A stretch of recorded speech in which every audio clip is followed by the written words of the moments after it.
Good afternoon. Thank you for joining us today. We appreciate your interest in this topic and for taking time to hear about this important step in the life of our city. My name is Tony Celebrezzi. I'm the Deputy Director at Building and Zoning Services Department for the City of Columbus. In 2020, the city embarked on a process of examining our nearly 70-year-old zoning code. Today, you'll hear the results of the Phase 1 assessment from our consultant, LWC, and her team. This presentation will be recorded and available on the City of Columbus YouTube page.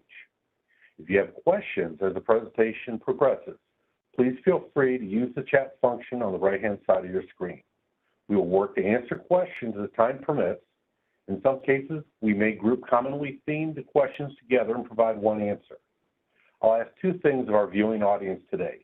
One is to try to keep your questions focused on the Phase 1 assessment report. We have limited time today, so we will not be able to respond to questions about specific projects within the city. And number two, please remain civil and polite in the chat, even if you disagree with a finding or a statement. We're all working together to better our city. So without further ado, I would like to introduce our lead consultant, Lisa Wise of Lisa Wise Consulting. Lisa, the virtual floor is all yours. Thank you, Tony. Hello, everybody. I'm Lisa Wise. I'm very glad to be here. So I am president of Lisa Wise Consulting. As Tony said, we were the lead firm on this project. Updating codes and code evaluations is one of our core services. Over the last 15 years, I think we've worked at over 60 of these kind of projects from Hawaii to Maine. Just on a personal note too, I wanted to let the viewers out there know that even though I'm based in California now, I grew up in the Cincinnati area, and I actually went to the University of Cincinnati. So I'm very, very familiar with Ohio and some of the things that are going on here. So we have about a 30 or 40-minute presentation we want to go through, and then we want to allow plenty of time for questions. I'll introduce the team and the project a little bit more. Then Peter's going to talk about how the city has evolved, especially from a land use perspective. But we're going to spend most of our time talking about the zoning code assessment and recommendations for moving forward with the code update. And as Tony said, we'll have plenty of time for Q&A at the end.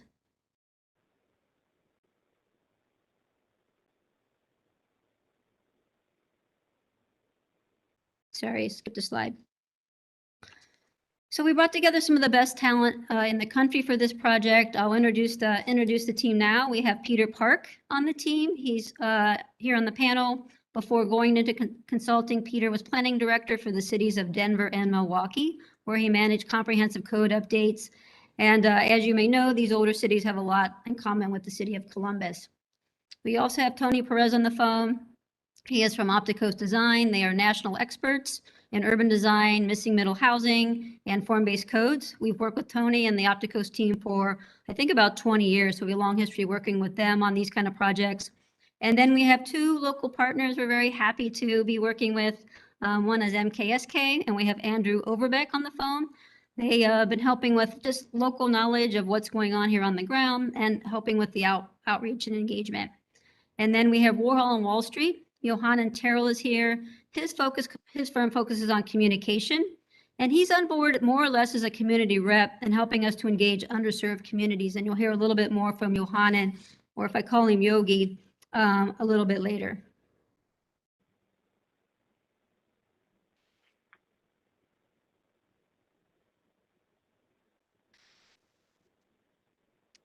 So as Tony said, we have two Tonys, so I'm getting my Tonys a little bit mixed up. As Tony said, this is a two-phase project. We are working on Phase 1 now, which is actually finishing up at the end of this month, where we evaluated the existing code, looking at what's working and not working, and then we prepared a proposed strategy for moving forward with a code update. That code update, Phase 2, is anticipated to start next year. Phase 2 will be much more extensive, multi-year process that builds on the work we've done to date, but it'll also include a lot more in community engagement and outreach that we'll talk about a little bit more in a moment too.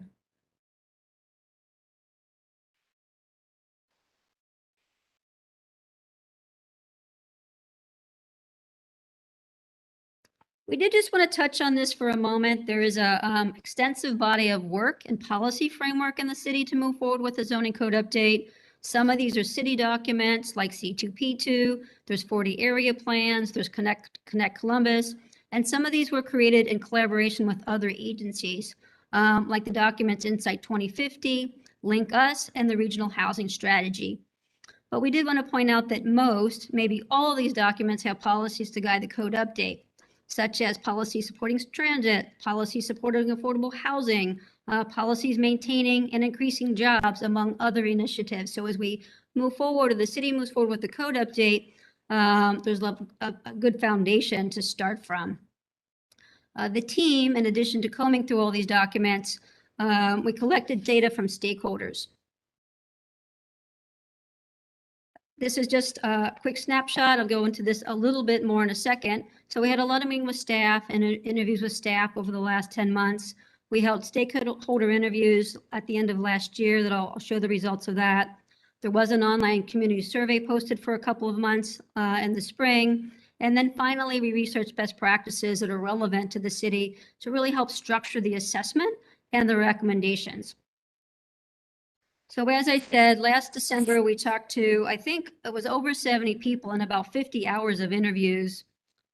These are just some of the common themes that came up at that time.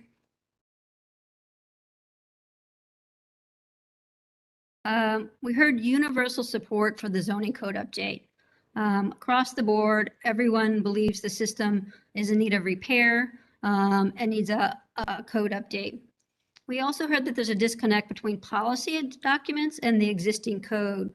So what this means, as I just mentioned, your documents support transit and affordable housing, but your zoning code doesn't always support that policy direction, as we'll talk about a little bit more in our findings today. We also heard in the interviews that there's a heavy reliance on area commissions and civic associations, and sometimes this makes the process time-consuming and unpredictable.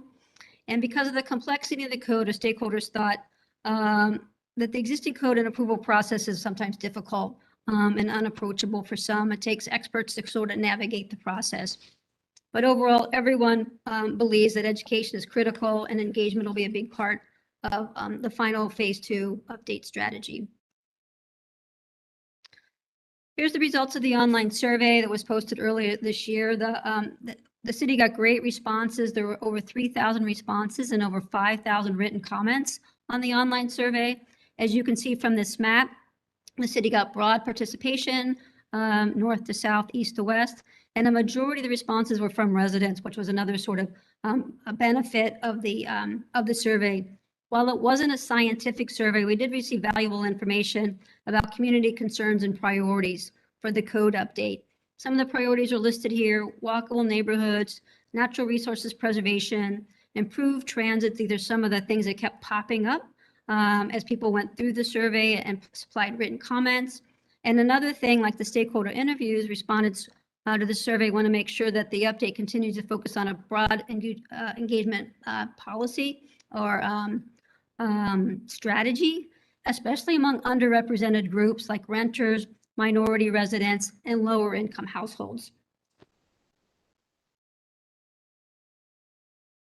So moving forward, Peter Park now has an interesting series of slides on how the city has evolved, in particular as it relates to land use. So Peter, I'll turn it over to you. Thanks, Lisa. Hi, everyone. My name is Peter Park. And yeah, when we do this kind of work and looking at the codes in cities, we really want to understand the city as it stands, the patterns of different neighborhoods across the city. And what we also look at that becomes very important is how the city has evolved. So you all know, right? You're an urban center in a growing metropolitan area. Since the 50s, the city has gained 500,000 people, and the expectation is you will continue to grow. Oh, Lisa, could you advance the slide, please? And I mean, just in the last 10 years, you've experienced 15% of growth. So many of you probably have seen this growth in the last 10 years. I don't know how many of you have been around since the 50s, but your code has. And that's something that we want to reinforce and get back to. So when we look at, next slide, please.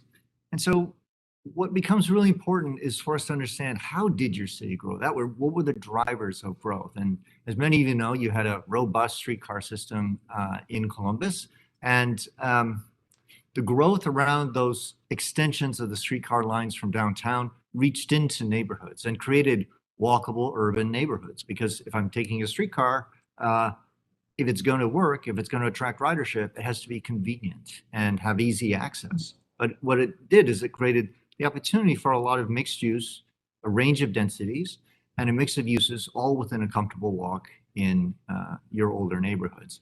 And this diagram shows about a 3-4 mile out from the city core, the range of the lines in 1906. Next slide, please. And then your city was shaped post-World War II by the automobile, just like every other American city, and had significant impacts on neighborhoods and ways that people got around.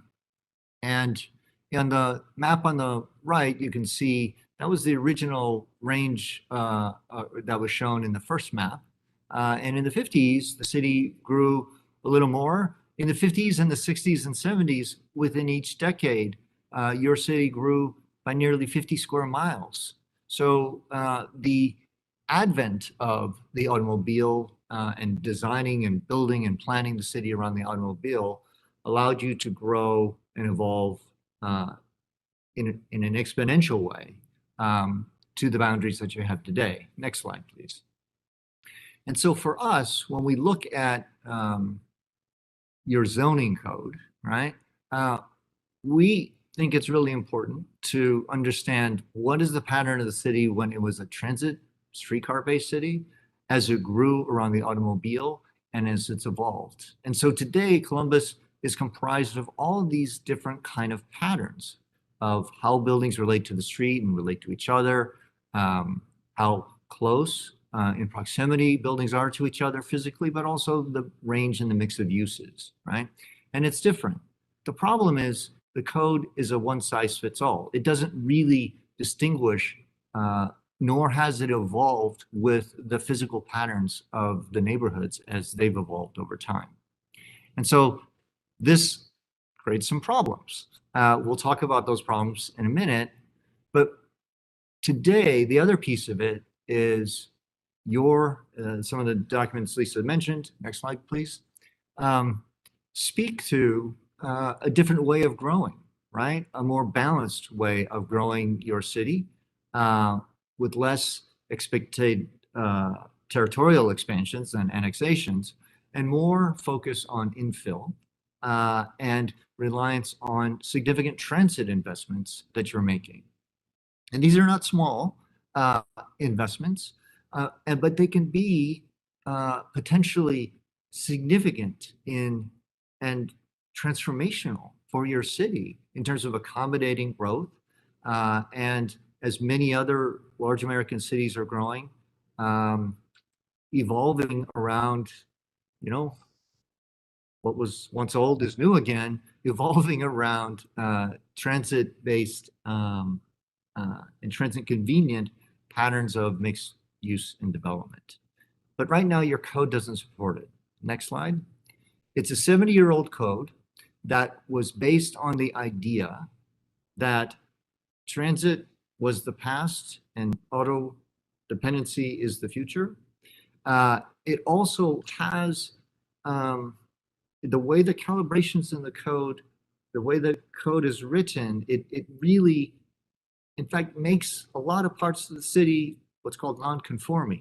Basically, the code doesn't align with the very desirable patterns of your older city and the early growth of the city. So this is fundamentally one of the big problems that your city has, but a lot of older cities have had. That is, they've been growing. It's very difficult and a big piece of work to update the codes and keep them up to speed with the rate of change that's happening. But it's been 70 years for you. And like I said, I don't know how many of you were around in the 50s, but your code has been around since then. I mean, your city has changed significantly, as has other cities who you compete with. So we think just this fact makes it a pretty strong imperative for addressing the inadequacies of your outdated code. So Lisa's going to move us on then to the code assessment and share with you some of our initial findings. Thanks, Peter. Yeah, so, oh no, I'm losing my light. I'm not moving around enough in the room.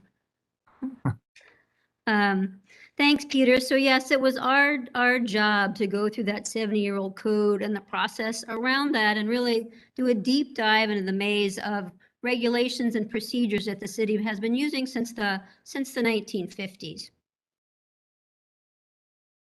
So based on all the work we did, combing through all your documents, all the stakeholder meetings, we really boiled the assessment down to 5 key findings. But we did this to organize the information and really to help guide the conversation moving forward. So the 5 key findings are, I'll read these now and then we'll go through them. The standards in the code are not tailored to local conditions. The code does not prioritize housing and transit needs equitably. There is an over-reliance on site-by-site and negotiated zoning actions. The multi-layered and scattered decision-making creates uncertainty in the process. And then finally, the code is not user-friendly. These are where the standards and the procedures can be improved. And as you'll see, as we sort of walk through these one by one, they're very much interconnected and overlapping. One really can't exist without the other. But we think this makes sense in terms of organizing at least the conversation. So we want to start with the top one. Standards are not tailored to local conditions. And this really builds on what Peter was just talking about in terms of how the city has evolved over time.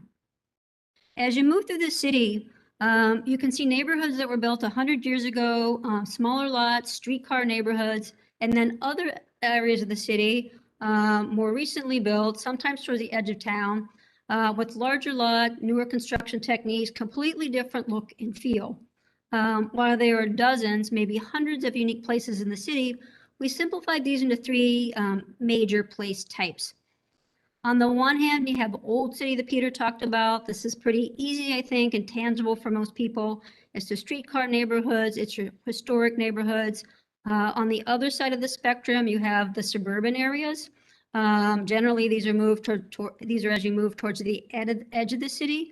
I think a good example of this is where like the 70 and 270 meet on the southeast side, where you have large lots, big box stores, subdivisions that are more of a cul-de-sac kind of layout, those kind of things. But in between, it's these transition areas that are interesting, these first ring suburbs that really have characteristics of both sometimes the old city running through them and sometimes more suburban development.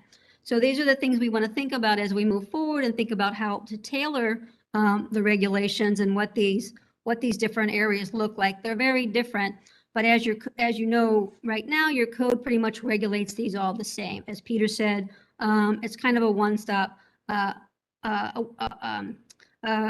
one way to do thing or one size fits all. And in fact, it really defaults more to the suburban type of development on the right side, and it's really good at delivering suburban development. And it's not so good at regulating the older city, the smaller lots, smaller streets, smaller building types, things like that. So as we move through the recommendations, we'll come back and revisit this and think about ways to improve this process. This is one example we wanted to talk about, though, here quickly. This is East Broad. Sorry. East Broad, this is between 20th on the east and Franklin Park, 20th on the west and Franklin Park on the east. It's just east of the 71. It's that red dot on the map. It's really a beautiful old street with a lot of old homes. And it's, I think, designated as a potential future transit corridor. This slide shows some of the existing uses on the street. You have vacant lots or nearly vacant lots on the left. On the right side, you can see illustrations where you have 8-story, a little bit older buildings. And in the middle, It's just a mix of buildings. These are across from the governor's mansion on East Broad. It's older homes next to newer construction, and some of the older homes have been converted to offices and things like that. So you see this in a lot of cities. But the problem here in Columbus, and like we see in other places, is the zoning is an ARO zone, apartment residential office, and it really imposes a 1950s vision on this area. This is due to a combination of requirements, large lot sizes that don't really fit the existing pattern, height limits, high parking requirements, things that don't really fit with what's going on the ground. But in a lot of ways, the zone fails on a number of levels. It doesn't fit with what's on the ground.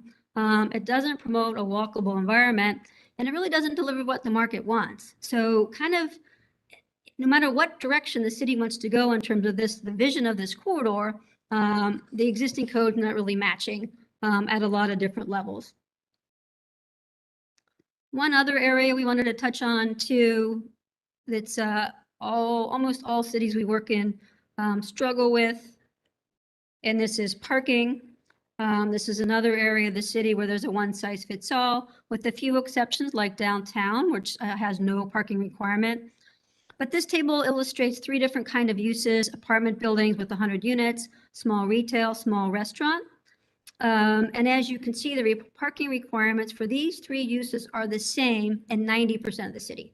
So no matter where this is, where this retail space or office or restaurant is within the city, it has the same parking requirements.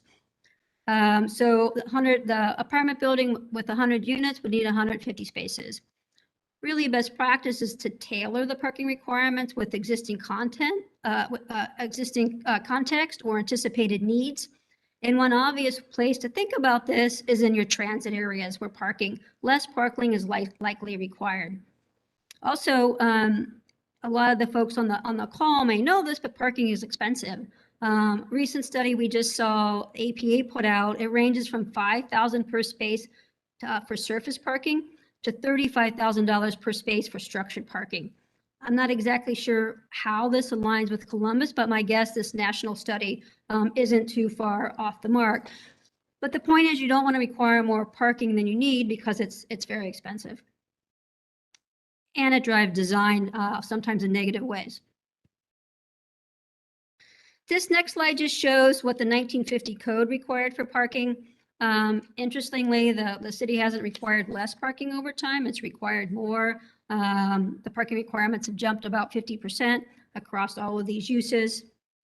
And then finally, I did just want to point out that there are some exceptions to this sort of blanket rule. There's no parking requirements in downtown. And then there's other areas like the University, Short North, East Franklin, where there's lower parking requirements. But really, these are a fairly small area of the city, occupying about 10%. And then I want to jump to the next finding. The code does not prioritize housing and transit needs equitably. As Peter talked about earlier in the evolving city, the city anticipates investing millions of dollars in transit, hundreds of millions of dollars maybe just on the east-west corridor. And to really leverage this investment and encourage ridership, the zoning needs to match the transit imperatives. It needs to support mixed-use development with diverse housing types, provide more affordable housing, and greater access to jobs. But as we just discussed, in most of the corridors, your code really works in the opposite direction. By default, it works more towards suburban 1950s types of development instead of forward-looking transit-supported development.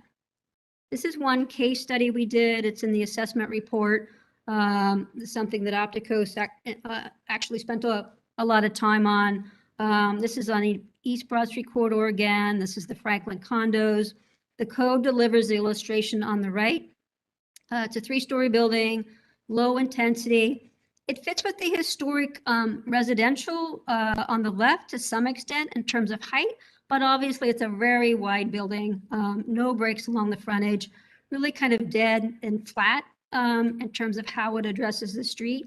And the parking in front really disconnects the building from the street, an example how parking drives design in sometimes a negative way.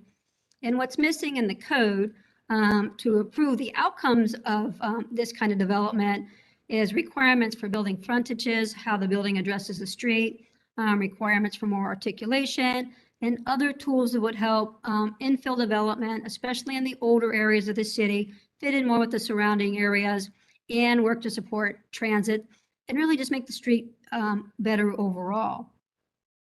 These type of requirements would raise the bar in terms of sort of what the base requirements are, but also provide more predictability in the end result. There was a somewhat of a happy ending, I think, with this project. The photo on the left is actually what got built, but as Peter's going to dive into next, really to get this off the ground, it was a highly negotiated process. It took over 3 variances. A variance is a deviation from the current standards to get this through. There were variances for height. An extra story was put on. There was variances for the setback. There was variances for parking requirements and placement. So exceptions kind of became the rule. And to get the project to go from the project on the right to the project on the left, this negotiated, highly negotiated process kind of transpired. During the process, though, the city was able to get the developer to work at a much better frontage with the courtyard, as you can see in the photo illustration. So this is one of the positive outcomes. But this is really just one project. And if you're processing hundreds or thousands of projects, it's super time consuming to go through this one by one. So overall, I think too, this doesn't, in terms of the equity component of this requirement, it doesn't meet the city's equity objectives because it's time consuming, costly, not predictable, and not delivering the housing choices. So we could spend all day, I think, going through this negotiated zoning process in the city, but Peter's going to tackle it here quickly on the next slide. Peter. Yeah, so our third point in the assessment is recognizing that there's an over-reliance on side-by-side negotiated zoning. You have a large volume compared to other cities of zoning actions, and thousands actually, that create unique regulations for each individual parcel.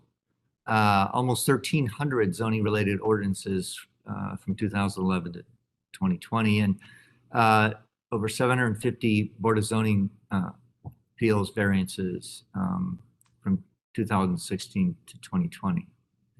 This, in zoning code practice, is a symptom of a problem. Fundamentally, the easiest way to describe this is, in order to get what you want as a city, as a community, you can't do it with the zoning code that you have. And so you have to manipulate it on a side-by-side basis in order to get outcomes that you want, right? It's a lot of work to do it that way. It's not sustainable. If you were a small town of 200 people, maybe you could get away with that on a parcel by parcel basis, but right, you're a large city. And this is one of the clearest indications in zoning practice, as we've worked in a lot of large cities and mid-sized cities, that indicates to us that there's a significant problem in the base zoning code, in the code as it's written today, right? So these transactions come in a lot of different flavors: CVs, PUDs, CPDs, and limited zonings. If you don't know what I mean by that, that is a problem in that, right? It's a code. It's not supposed to be a secret code. It should be a code that regulates the development of your city and leads to outcomes that everyone would say, hey, yeah, that's the way I expected my neighborhood to evolve, right? But your current system is your code is not serving you. So again, in order to get what the market demand looks like and would like to have get developed, it takes a long conversation, right? In order to get the development that your policies related to transportation or land use or making great places in new development or in infill development. In order to deliver on those aspirations in your adopted policies, you can't rely on your zoning code. So the default is to have to go through this long, drawn-out process. And what that does is it creates uncertainty in the process, right? Development is a speculation. It's a business speculation, right? And so the longer it takes, the more uncertainty that there is, the more risk there is. And what typically happens is, in most ventures, time is money. And the more time it takes to get to yes, the more money it took to get there. And if that additional money was spent, it has to be recaptured. And it's normally recaptured not out of a developer's return on investment or their profit, it's recaptured in the rent or in the cost of the unit, right? So if there's an aspiration in Columbus to help maintain affordability, to keep rising costs in control, at least this is one area of uncertainty that probably needs to be addressed from an equitable perspective. As Lisa said, oftentimes these kind of negotiations require some very specialized skills and expertise, but also just from a cost perspective and an affordability perspective. I mean, I can tell you, having practiced architecture and planning for many years, right? What happens is the price will continue to rise to the limit of what the market would bear. And then something has to give. Again, it's either affordability or it's design quality. So if you care about affordability in Columbus and you care about design quality, right?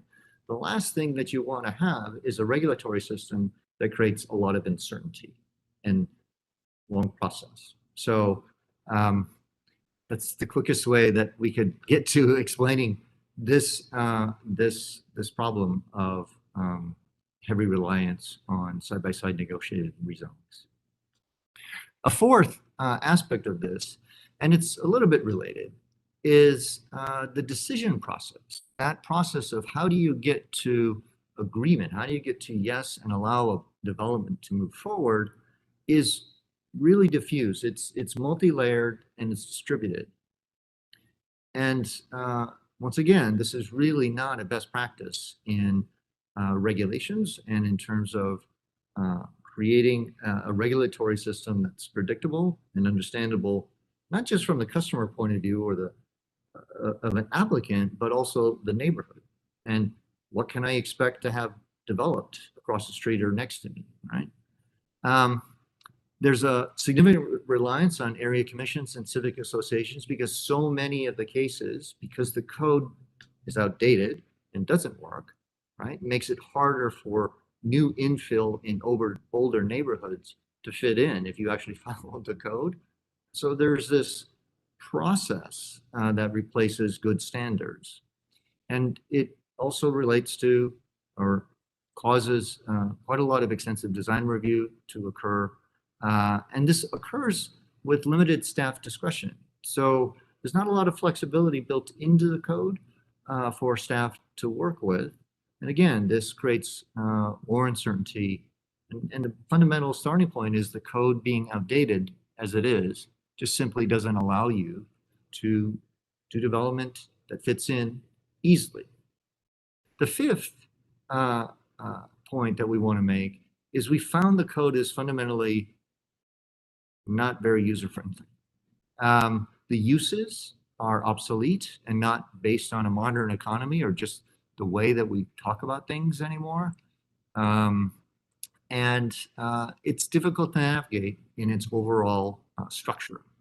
It also lacks graphics that are part of modern codes and tables. The organization of the uses, for example, really is hard to figure out and manage long-term for the staff the range of uses, and why is this use allowed in that zone but not this zone when these zones seem to be very similar, right? So there's a code management administration function that's difficult there, but it's just simply a characteristic of an out-of-date code. So just to summarize, in terms of key findings, next slide, please. As we said, the Taylor's not, oops. At least, yeah, thanks. Sorry, I skipped that, sorry. That's all right. So we looked at these 5 findings, right? And we evaluated them against their effectiveness in terms of achieving and contributing positively to Columbus and the built outcomes, predictability, quality, and equity. And as you can see, in all cases, we didn't really find that the code scores very well on these factors. So from there, right, for us, we distilled these down into 3 really succinct imperatives for what we think the update strategy should include. The updated code would work effectively and equitably for all people. The code would align with city priorities for growth, for equity, affordable housing, job creation, neighborhood vitality, sustainability, and transportation, all addressed in a robust body of policy that you already have, and that the updated code efficiently utilizes city resources and capacity. That good government and effective use of resources would be part of actually administering the code. But to our finding, at least right now, of these 3, we're not finding that the code supports these imperatives. So we have some recommendations for moving forward. Thanks, Peter. Yeah, we're looking forward to hearing from the participants on the assessment report. But next, we wanted to go through the proposed update strategy. Overall, the recommendations are for a comprehensive update with a focus on equity. But the key components are an emphasis on equity, a comprehensive update in modernizing regulations, needing to start with a new operating system, an early focus on transit corridors, what we're calling a hybrid approach, and we'll explain that more in a moment, a more predictable review process, and Peter will cover that, and a more robust community outreach. We'll go through all of these components, but overall the goal of the update strategy is to address the findings in the assessment that we just went through, get some early wins, especially maybe surrounding transit, and emphasize a collaborative process moving forward as the update strategy unfolds next year. And to kick this off, we're going to pull in Yohanan.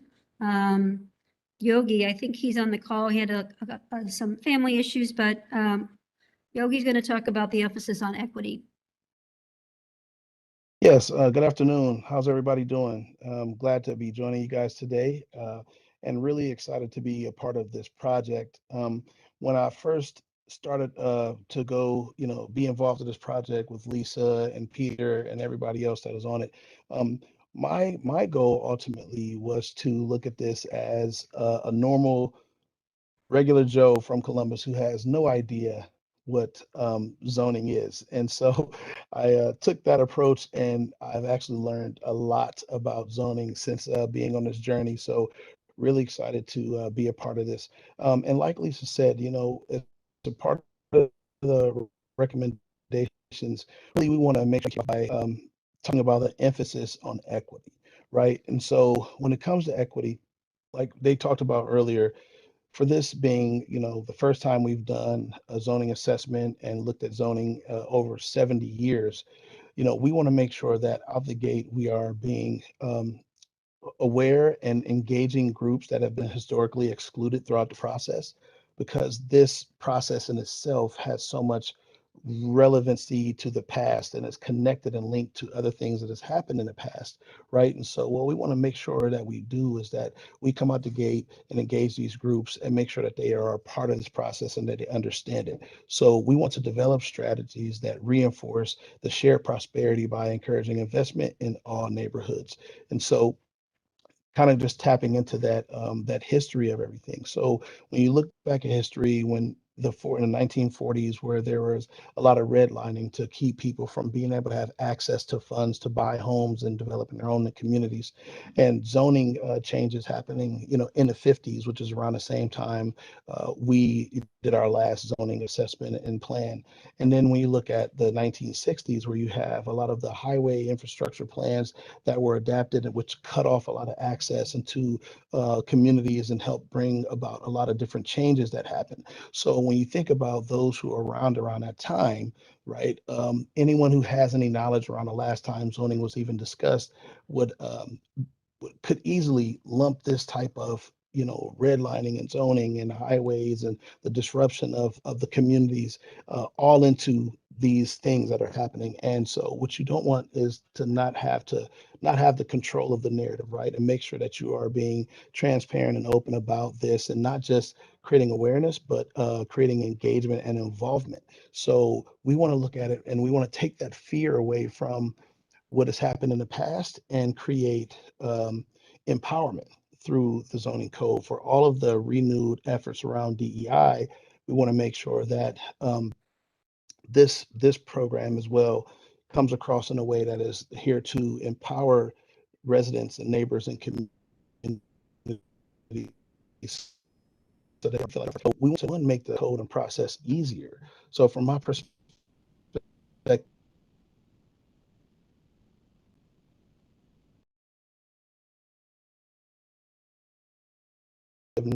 not knowing much about Yogi, I think you're breaking up. zoning codes, it was very, this was like a whole. So, can you hear me now? A little bit better? Yeah, Can you hear a me little now? better. A little better? Yes. Sorry. Yes. Okay, sorry about that. So, like I was saying, we want to make this code and the process easier. So, not only do we want to create awareness, but we want people to understand the code so that it can empower them, so that they can have more tools and resources to, be a part of the process, whether they're a small business owner or a developer or building for the first time or opening a new business. We want to make sure that this process is easier. And so, the old code with so many different variances and so many different rules and regulations. If you're not an expert, it's hard for you to navigate. So that alone is a barrier. So that takes out certain people and certain communities of being a part of the process. So we want to make sure that we're doing that. And then we want to support creation of new housing and job opportunities. So how can this code not only be used to empower, but also to create opportunities? So whether that is, new housing developments, and whether that's workforce development and job opportunities for development in underserved communities, things like that can be a part of this process of the, reassessment of the zoning code. So ultimately, in order to create equity, we have to, one, reduce the barriers. We have to make it simple for people to understand so that they can see where the opportunities for them are, and also how to communicate what else is impacted by the zoning and the changes that we'll undergo here in the near future. And so later on in this process, I'll kind of dive a little bit more into, how we can do that through community engagement. But we wanted to make sure that we pulled out this emphasis on equity early, so that we know going into it, these are the high level things that we feel like are very important as a part of this process. Thanks, Yogi, Johanan. I think the Columbus Code can really be groundbreaking in terms of equity, and I'm looking forward to working with the community on that. The next recommendation we want to talk about is the comprehensive and modernizing the code. As Peter said, the code is just really old and doesn't reflect the goals and investments of the city. So we believe a comprehensive update is needed. And when we say comprehensive update, we really mean three things. We mean reorganizing and restructuring the code to make it easier to navigate and to accommodate future amendments over time, so that it's a little bit more streamlined as amendments come through. We mean modernizing the code in terms of format, illustrating standards with graphics, and putting standards in tables. We found that as a finding, the code was difficult to use. And then finally, and this is to be determined, we mean updating and or rewriting outdated and obsolete standards. One of the things Peter just brought up was land uses. They're unorganized, but they're also out of date and don't support a modern economy. You have stamp dealers, video stores, things like this. So when we talk about modernizing the code, we talk about kind of combing through the whole thing and really pulling out the obsolete components. Even though we're recommending a comprehensive update, we think the city should focus on the transit corridors that are under design and funding earlier in the process. It's our understanding, according to Link Us, that this is East Main, West Broad, and then potentially the Northwest Corridor. This is where a lot of the city's growth and investment is anticipated to happen versus in terms of household and jobs. And an updated code could create new zones to really reflect what the market wants in a thoughtful manner that builds in that capacity, but also takes into account the existing neighborhoods. And the code could do this in a lot of ways. Just some of the ways this could be accomplished. New zones could be spliced into the existing Title 23. We could create a new title that would accommodate these new zones, or some sort of TOD ordinance could be developed early on to really fast track this investment in transit. But we do think that this is something that could move ahead of some of the other parts of a comprehensive update. I want to talk a little bit more what we mean by the hybrid approach, going back to one of the one of the findings of the assessment. Different types of places may differ from different approaches to the regulation. So this is what we call a hybrid approach.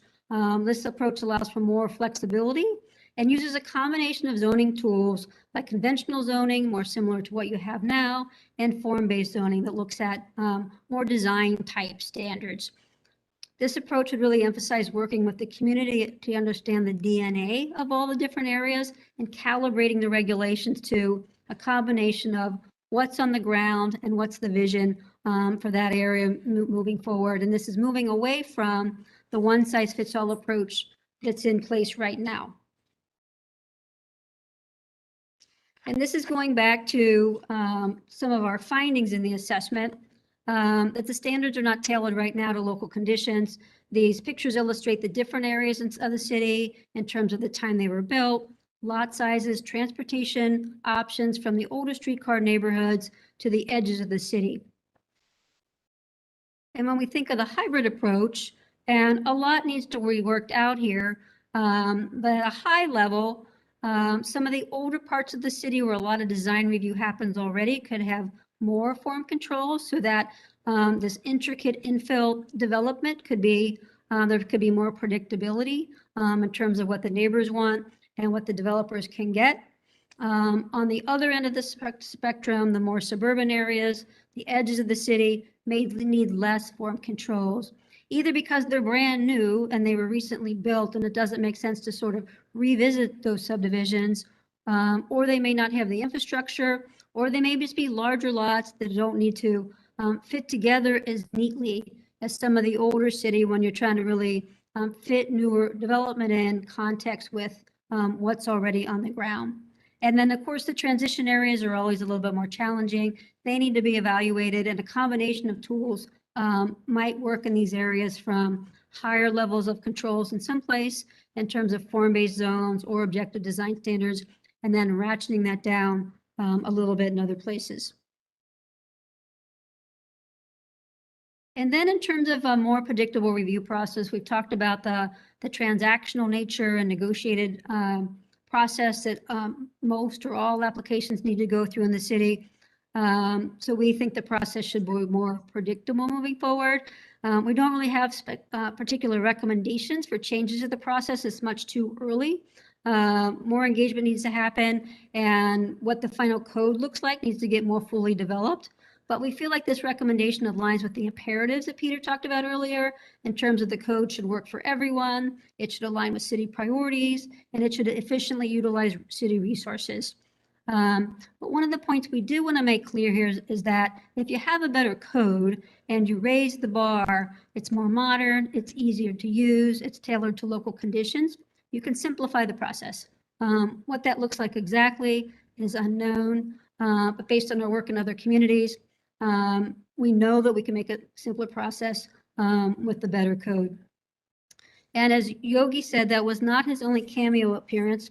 He does have another couple of slides to talk about the community engagement process.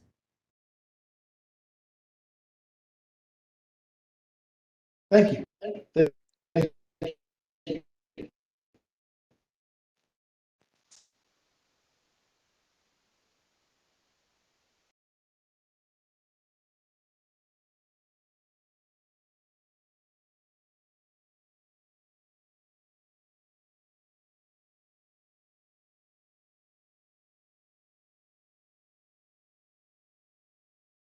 Yogi, I think you're breaking up again.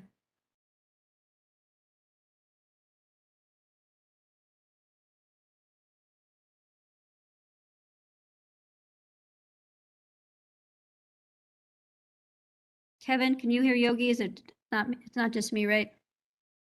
No. I think, Lisa, if you could cover that. Yeah, we can keep moving. We can keep moving. And if Yogi pops back in, he can maybe be available for Q&A. I think some of this stuff was covered when Yogi was up earlier in terms of really thinking about the community engagement process differently than the city has done in the past, but really to like a lot of the cities have done in the past. How do we sort of move the needle on community engagement and making it more meaningful? One way we do this is more of a grassroots engagement strategy.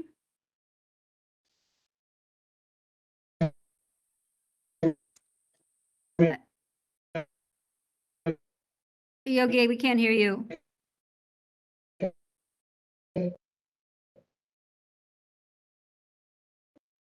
The second point we can do, sorry.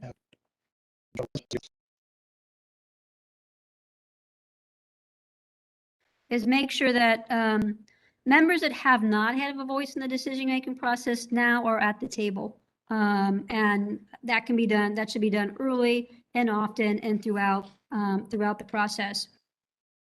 Another thing that'll be important in the community engagement strategy in Columbus, but like all larger cities and especially complex projects like this, is education and how this process will impact neighborhoods, especially low income or underrepresented neighborhoods. What do these regulations mean to them? Peter will talk a little bit more about this in terms of some of the bigger picture ideas that could be developed and discussed in the code in terms of affordable housing and transit. And then make sure the messaging and communication is sort of front and center and rises above a lot of other things that may be going on in the city at the same time, and that this gets prioritized and people understand the importance of this process, because it does get pretty technical, but I think we need to make it accessible to a larger audience. So Peter, I think you have the last couple of slides and then we're up for Q&A. Yes, and thanks, Lisa. And, just to reinforce, right, the importance of a very authentic and effective engagement and discussions with community is, as Yogi has talked about a lot, is, the importance of getting everybody on the same page, right? Zoning is, and especially in Columbus, zoning is a little bit of an obscure thing, and yet it affects every single property in the city. And so in our experience, huge investment in nurturing these relationships, gaining trust and building trust among each other is absolutely critical for success. So, this has been an assessment of the code, but updating the code is more than just rewriting Title 23 or 33, right?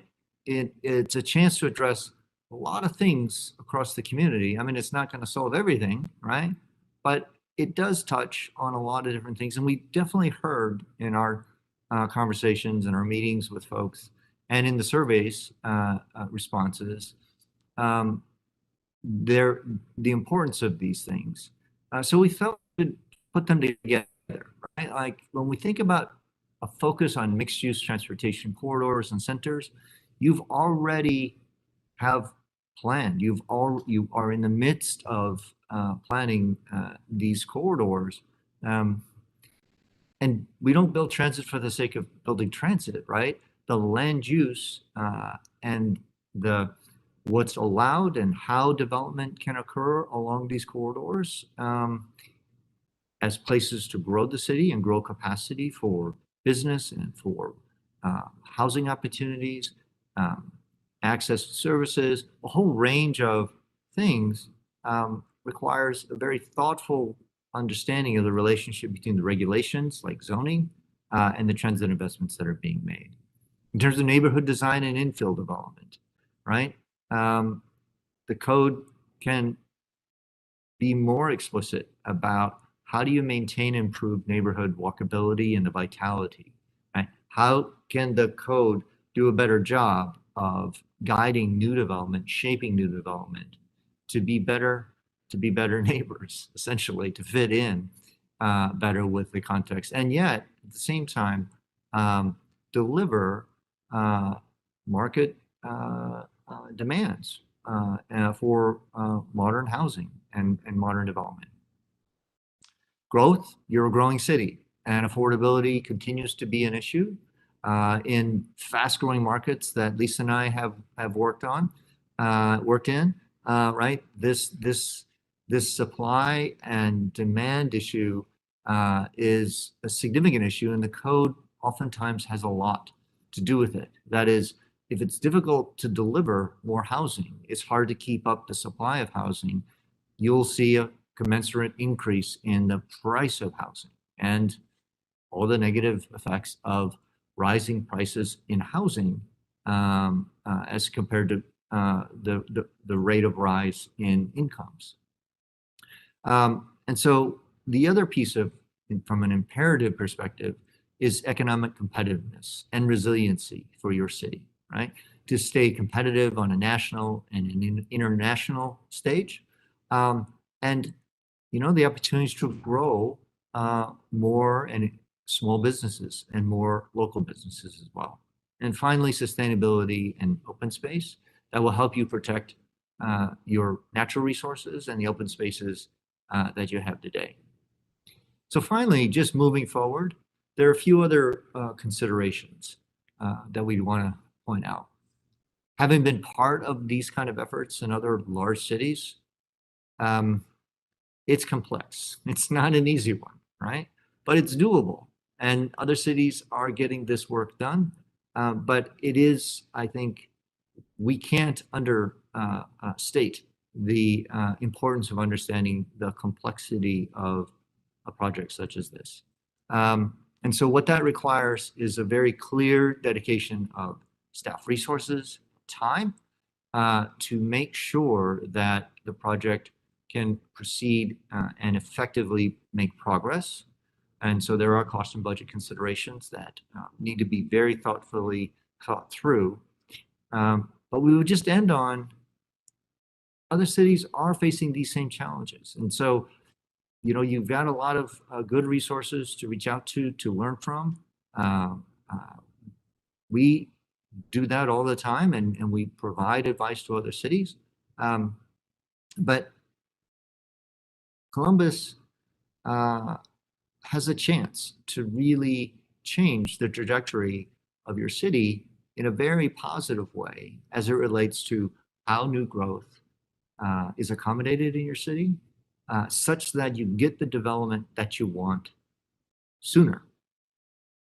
So with that, that's the conclusion of our slide deck, and we look forward to having some discussion. Okay, thank you very much, Peter, for wrapping that up. My name is Kevin Wheeler, and I work within the city's development department, work closely with the Building and Zoning Services Department on this effort and a number of other efforts. And I want to thank Lisa, I want to thank you and your team for a great presentation. Just, you know, a lot of really thoughtful and insightful information. I think, you know, while the assessment has identified a number of problems with our code, we are encouraged that using this report as a foundation and working with a lot of the folks on this call and other partners that we have a chance to tackle these issues in a way that really results in a code that supports the city's growth in a manner that will be more equitable as well as vibrant. You know, we really are optimistic that we have an opportunity to make the code better moving forward, one that works for us, works for the city, works for the residents in the community. I know many of you are curious about next steps, and I will say that we're still sort of digesting this information. We do plan to move forward with the code update process in early 2022, but we don't have specific timelines yet. And I want to emphasize that there's no code updates that are currently being proposed. There's no, we're not at that stage yet. So we're really just going to, in the beginning of 2022, begin, working on what kinds of changes make sense for us and how do we move forward in a more deliberate way. Public engagement is going to be a priority in that process. We're going to update you with details. We'll make sure that folks are in the loop. If you haven't already done so, I encourage you to go to the project website where you can add your name. And maybe, Mike Bowen, if you would put that in the chat line, the website address, you can add your name so that you'll be on email distribution list. I know a lot of you are already on that. And I also want to point out, we've had a few folks who've had some challenges with the slide advancement on their own computers. Thankfully, I don't think this is widespread, but if that's happening to you, and that's still a struggle, this is being live streamed to the city's YouTube channel, and it's going to live on that site for a while. So those of you who want to watch this again can do so. We're going to move to the question stage now, and at the bottom right corner of your screen, you should see a chat box. That gives you a chance to enter questions. As Tony said earlier, we're not really going to be in a position to talk about specific projects, but questions about the presentation, questions about this project broadly, we'd love to hear from you. So go ahead and enter those if you haven't done so. We have the virtual room until 4:30, and so I'm going to let Mike Bowen read the first question, and then Lisa Wise and her team will respond. Thank you. Thanks, Kevin. It looks like we have a question from Tanya, and she asks, in the report and today, you identified area commissions as bodies that make the process time-consuming, unpredictable, and inequitable. Can you help us understand what led you to this conclusion, and what role do you think the area commission should play when the city adopts a new code? So I'll start with the second part of the question first, and thanks for the question. It's a good one, and Peter can chime in here too. But nothing's been decided about any of the process or the parties or the people involved right now. It's, as we said, I think in the presentation, it's really early, and we don't have any preconceived notions of area commissions or civic commissions needing to go away or anything like that. So it's just really in the process, and it's unknown sort of what a process might look like in the future, and maybe in a lot of ways it looks the same. I mean, we really don't know. I think what led us to our, and I'll say one more thing, Peter, and let you chime in. I think what really led us to the conclusion of the process being multi-layered and the area commissions being challenging in some regards was really the work we did with the stakeholders and the questions we asked and the responses we got to that. And then when we dove into the some of the sample projects and how that process transpired, and in particular the amount of exceptions or variances that were needed to get a project through, that's some of the conclusions that we came out with, is that we needed to talk more to the area commissions, we needed to talk more to the public, we needed to understand how this process worked and if it's working effectively. Yeah, I would say this. The point of this observation highlights the need to improve the starting point of your conversations, right? That is to say, because your code is so out of date and ineffective, the starting point of the conversations, in these situations are some basic things like the location of the setback of a building. why should I have to go through a variance process in order to put my building in with a setback that would be contextual and fit in with the rest of the neighborhood, right? There are just some basic things like this in the code that, again, because they don't exist in the code, your city, like Denver did, like Milwaukee did, like Austin did, like LA did, like every other city has done and is trying to undo, is replaced a bad code with a negotiated process, right? And what we're saying, at least at this point, like we don't know what happens to the process, but our observation is with regard to the new developments that you're seeing, you very high incident. You have a high number of projects that require that kind of view. And this entry point for both the applicant and for the commission and for the staff and for the, right, is pretty low. And that's the reason why everyone's in the meeting, because the code is making it difficult to get a development that actually looks like it would fit the neighborhood. So we think that an improvement to the code would actually help you in your conversations and have a much better starting point for everyone to begin with.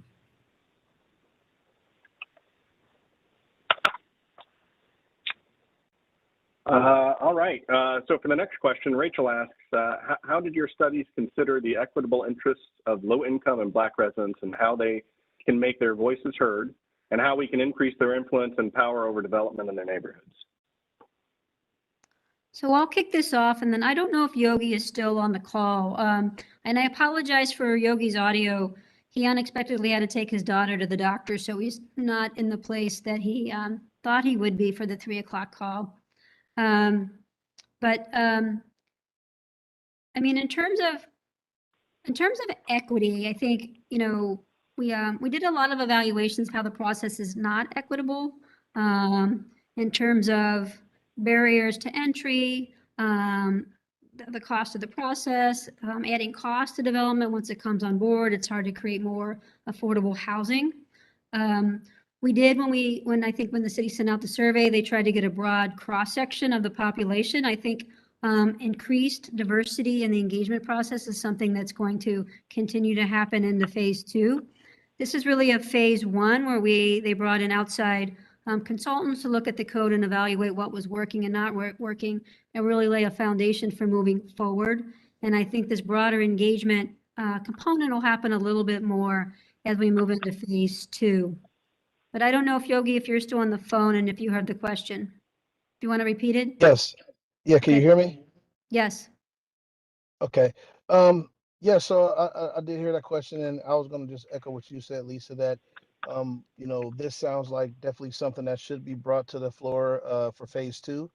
Is you know, getting more, like we said, empowering the community to be a bigger voice and a part of the code assessment and how we rework the code too as well. So again, this kind of goes back to how, you know, we perceive the code and associate it with other things that have helped disseminate and destroy communities. And I think we have a really big opportunity to use this code, you know, like reimagining the code and even like the hybrid approach that they're mentioning. I think we have a great opportunity now to be inclusive of the community. And I think as many ways as we can empower local residents to be a part of that, the better, right? And I think they'll have more engagement and they'll be advocates of it and not just adversaries of it. So you don't want them to feel like this is happening around them. You want them to definitely be a part of it as it processes. So I look at phase 2 as the opportunity to really bring that to the table.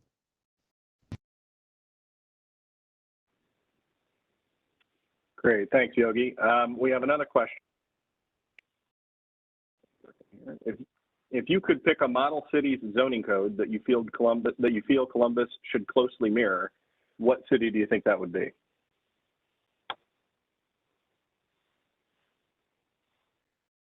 That's a good question. Well, these are all good questions actually, and we expected some of these. Every community is different. I'm just going to start with that, and Because the city's code is so old, it is a little bit of a unique place. There's some smaller city codes we've done that I think there's some pieces of codes to work from in terms of lessons learned, especially when it comes to developing standards for older historic neighborhoods. But from a citywide code perspective, I'm going to say two. And I'm going to say Denver. Peter, you can talk more about Denver because I think that is a good example of a code, a citywide code that happened that was a flexible approach and it had form controls built into it, and it really changed the nature of the process and made it better for everybody involved, I think. And the other code that we maybe can talk about a little bit more is, and it's a completely different city, but the Miami code. They went in a completely opposite direction, but they did a citywide form-based code because they wanted to really tackle a lot of their areas of the city, even though they didn't look like they need form controls today or that kind of attention today with their development controls. They wanted to have a form-based approach citywide. So I think that would maybe be another model to look at in terms of different ideas at the other end of the spectrum. Yeah. So Peter, do you want to talk a little bit more about Denver? I can, and I think one of the things that that I've observed about the Columbus Code and the Denver Code before we rewrote it is there are a lot of similarities, right? The Denver Code was from 1955. It was an update of the 1925 original 1925 code for the city of Denver. And again, it suffered, the old code suffered from the same things that we're seeing in the Columbus Code, the one size fits all. The regulations are really based on imagining the future of Columbus not being the existing neighborhoods, but kind of a starting over to a different ideal that is not based on transit and walkability and mix of uses, but based more on depending on automobiles and separating uses and lower densities. So I will tell you, one of the things in Denver, for example, a minimum lot size for a single family house, a simple change to the minimum lot size in Denver suddenly legalize tens of thousands of parcels that were made non-conforming by the 1955 zoning code. In other words, in Denver, before we updated the code, unless you had 7,000 square feet of land, you couldn't build a single family house. And there were thousands of lots less than 7,000 square feet in the city of Denver. There were older houses. There were sometimes smaller houses, much more affordable on smaller lots.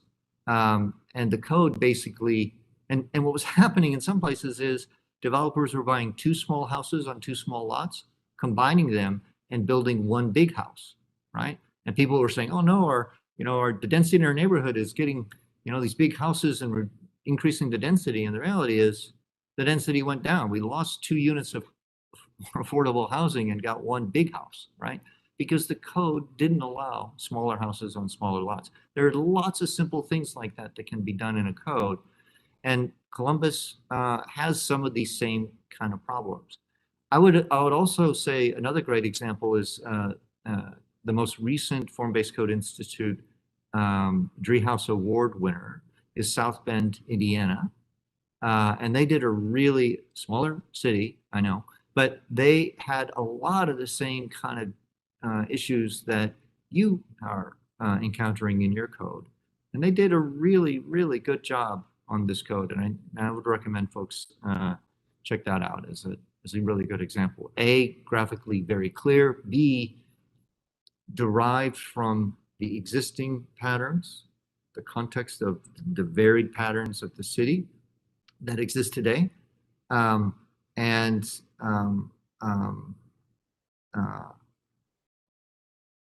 Is organized in a way that there's sort of like 6 mini codes. So basically, you don't have to navigate the entire code to understand what applies to your property.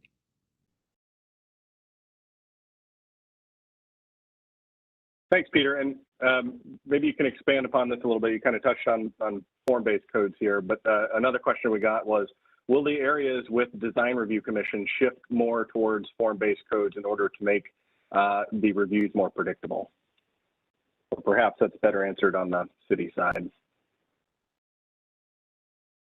Yeah, I think for us right now, it's too early to tell, right? I mean, whatever choices Columbus makes in the next phase of the approach and technique, we think that still has to be studied. I mean, our assessment gives you our assessment. What you're going to decide to do is your next step of deciding which are the most appropriate techniques to use in a given situation. So that's gonna take quite a lot of conversations. So that's still ahead of you.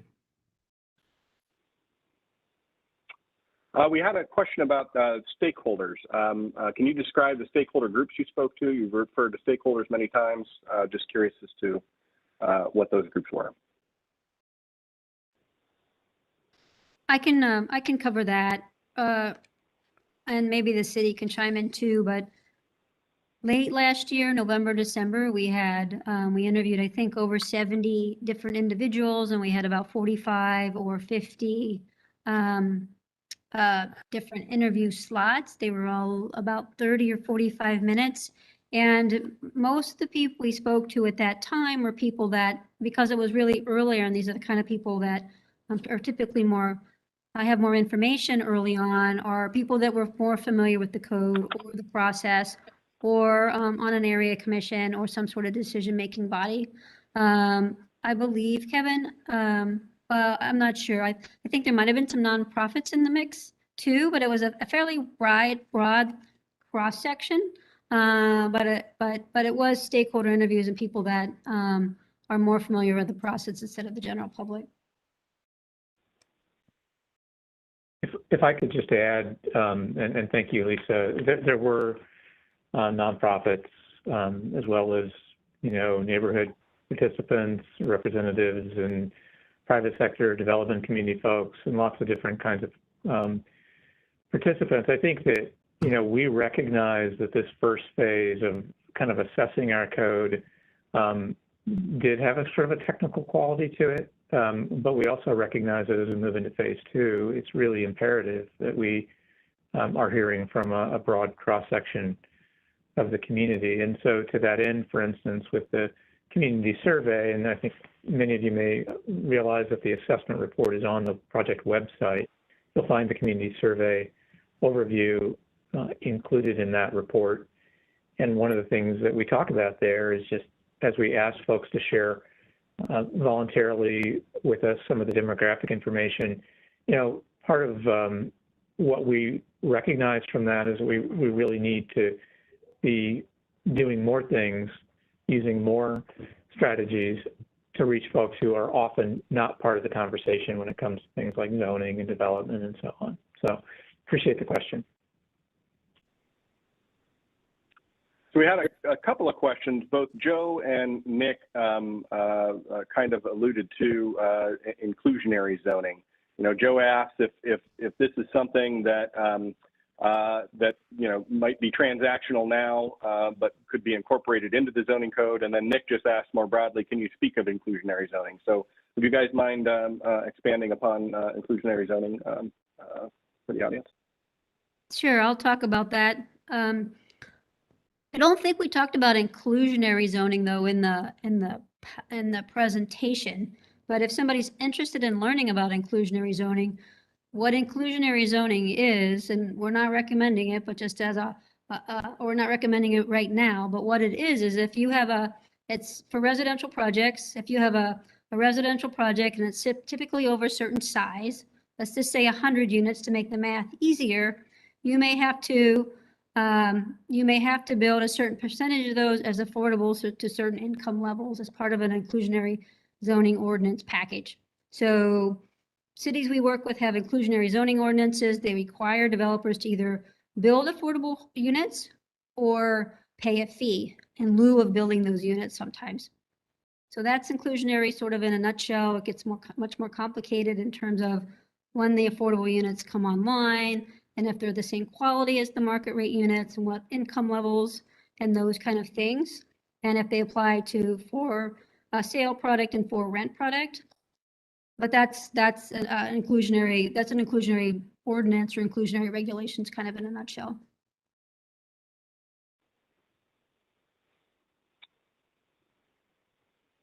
Thank you, Lisa.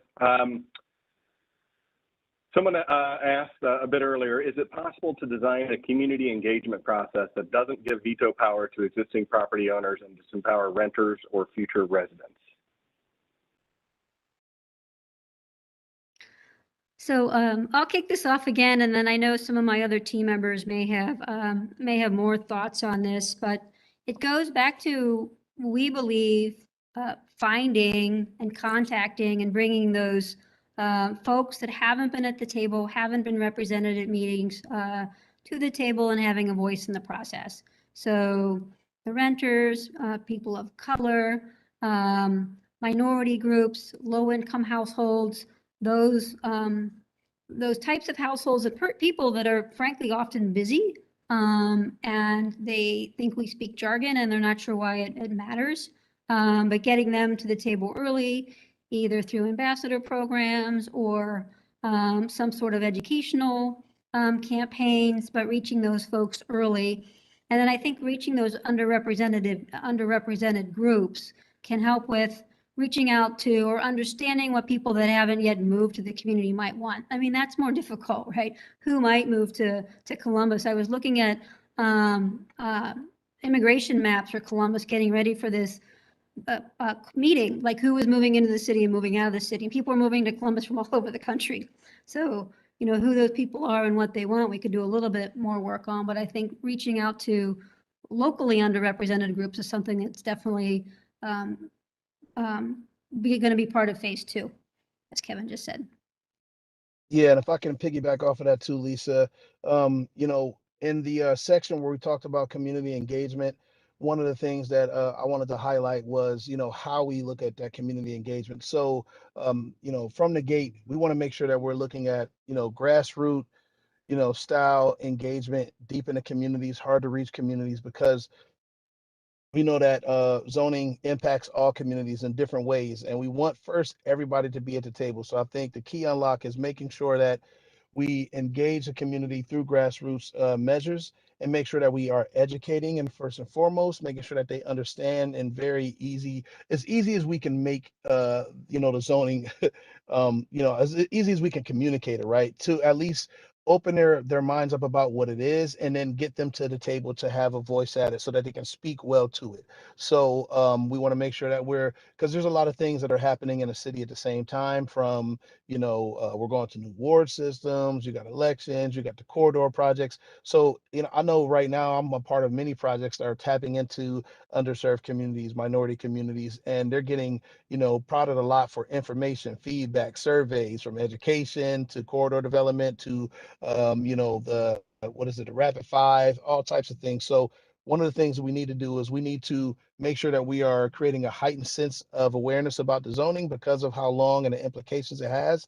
And if we're doing that well, we should get the attention. If we're doing the grassroots measures well, we should get the attention of those who need to be at the table. And then as they're at the table, that's when we start to hear more about their needs and hear more about their concerns and their barriers, and then bring them along the whole process of this, you know, reassessing the zone codes and things like that, so that they're not only just aware of it, but they, all their concerns are a part of it.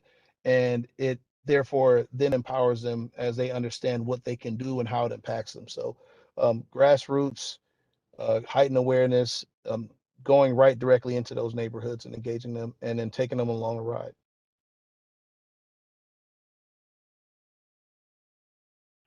Thank you again. And maybe as a follow-up to that, somebody did ask regarding equitable development.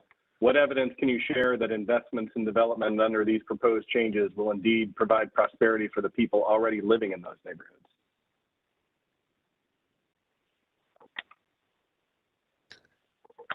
I'll start that one, and then maybe again some of my other team members can chime in. So the question is, the question more is, I think it's getting at how can we guarantee or talk about how some of the recommendations we are recommending would result in the shared prosperity and improve some of the more distressed neighborhoods in Columbus. So there's no guarantees in life, but as we see the process right now, it is inequitable for a lot of on a lot of different levels and for a lot of different reasons. We feel like it discourages small landowners and small businesses for one thing, which is a lot of the property owners and types of businesses you might see in these kind of neighborhoods, and it discourages these businesses or puts up barriers to these businesses because it's complex, because you have to be an expert to navigate it, because it's opaque. I mean, for all the reasons we just talked about, it makes it more difficult for smaller property owners and smaller businesses to navigate the process. So one of the things we hope would come out of phase 2 is finding solutions for that. Even if we don't solve all the problems, starting to find solutions for that and pave the way a little bit so it was more accessible. I think the other major thing besides the barriers is because time is money in the development world, and the longer things take, the more things cost. And there's no guarantee that this will reduce the cost. If the developers make more money, they more try to pocket some of that money. But if we can speed up the process, we can potentially lower the cost for developers, and that could lower the cost for housing, for residential and non-residential product. So I think those are some of the things that we've seen work in other places, and I think we would hope we could look at the economics here and make them work. One of the things I just wanted to say about our firm, and we didn't talk about this, but we're not just a planning and code firm. We are actually finance and economic people. My background is in accounting and finance. My business partner is an economist. We have MBAs on our staff that know the financial end of things. I teach real estate finance at Cal Poly and San Luis Obispo. So we understand how the numbers work too. So we would try to create strategies, I guess, to reduce costs and reduce barriers. Yeah, there's some interesting work. There's a group called the Incremental Development Alliance. I don't know if folks in Columbus have worked with the Alliance, but to Lisa's point, I mean, one of the things in the way that your code works, it doesn't privilege small businesses, small developers to do incremental, smaller scale infill development, right? And so that can often mean that for development to occur, it ends up requiring assemblage of properties for a larger building or larger buildings, right? So what we found in other cities is, you know, I can tell you in Milwaukee, when we changed the code there, when we sort of changed the culture of development, it went from, you know, basically nothing happened unless it was a really big development and the city subsidized it, to a lot of new small developers being able to be successful because they could more easily navigate the city's development processes, right? And the code update helped to make it easier to do a wider range of smaller scale buildings that typically don't create as much controversy, right? And create very successful infill and needed additional housing capacity in a variety of neighborhoods. All right, I think we have time for one more question, and this one comes from Amit, who asks, and maybe I'm going to rephrase here, but should provisions, or perhaps maybe in other work that you've done, have provisions been added to the zoning code in order to, should de minimis provisions been added to the zoning code in order to empower city zoning staff in their decision making?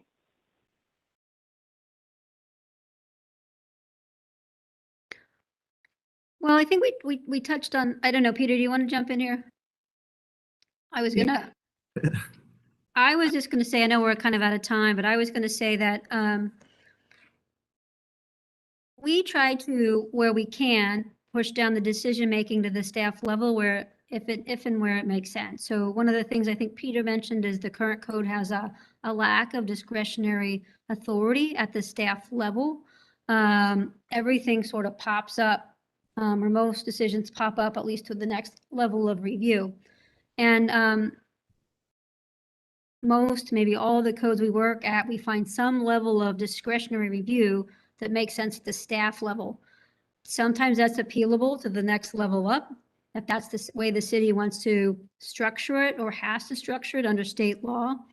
But it just makes sense to push as many decisions down to the lowest level that you can. You don't want everything going to the city council, for instance, if another lower level body can do it. And that makes sense at the staff level too. Yeah, and again, right, the recommendation or the observation that we're sharing with you is that your code doesn't do that primarily because it's out of date. In other words, right, the things that the code compels are things that your communities don't want anymore, right? So you've done a lot of overlays, you do a lot of individual zonings, right? So the city has incrementally responded, right, to the inadequacies of your 1950s code, right? But again, you are sitting at a point right now where that's just unsustainable. The reliance that you have on this kind of these kind of processes rather than clearer processes it's just out of balance. We're not saying everything should be decided by city staff and city staff only. There are plenty of reasons why other entities should be consulted, right? But right now, your code is creating too much demand for those additional reviews. And you could really, with an improved code and an updated code,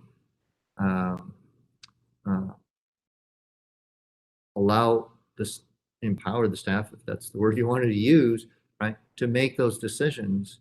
And by the way, they're codified, right? The code, they're going to be established through a legislative process. And so it's not going to be unknown to people what the range of authority of the staff would be.